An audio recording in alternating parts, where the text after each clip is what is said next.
शिकारपुर लखी गुलाम शाह जमियत उलमा इस्लाम तालुका लखीअ जो इजलास तालुका दफ़्तर जहान खान में ई थी गुज़रियो, जंहिं में फ़ैसिलो कयो वियो त जमियत उलमा इस्लाम तालुका लखी हर यूसी ऐं टाउन में पंहिंजो मुकमल पैनल बिहार ईंदी। हालिया थींदड़ तकबंदियुनि खे हुक्मरान पार्टी पंहिंजे मुफ़ाद लाइ तयारु कयो आहे। इजलास खे ख़िताब कंदे मौलाना ग़ुलामुल्लाह ताज मोहम्मद चयो त अॼु जमियत उलमा इस्लाम तालुके लखीअ जी मजलिस शामिल आहे ऐं पूरे तालुके जे टाउननि ऐं यूनियन काउंसिलनि जे ज़िमेदारनि जो इजलास उठायो वियो हो। इजलास में इहो तइ थियो त मौजूदा असांजे तालुके में जेके तकबंदियूं थियूं आहिनि इहे हुक्मरान धुर चाहे PTI सां उनजो तालुक़ु हुजे या PP सां तालुक़ु हुजे, उन्हनि पंहिंजे मफ़ाद ख़ातिर तकबंदी कराई आहे।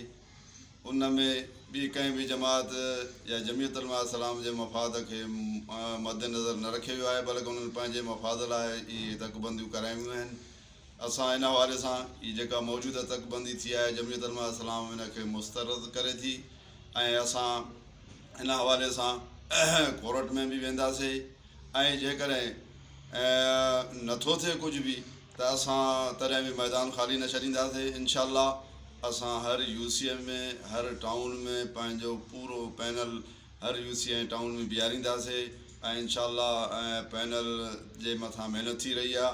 अॼु बि असांजो जेको इजलास थियो असां इन हवाले सां तमामु दोस्तनि खे तयारु रहण जी असां तंबीह कई आहे। इंशाअल्लाह असांजी जमात तयारु आहे, कंहिं भी किस्म जो को भी मैदान खाली न छॾे वेंदो। मज़ीद खबरों और तफसीलात के लिए विजिट करें हमारी वेबसाइट www.awamiNewsHD.com।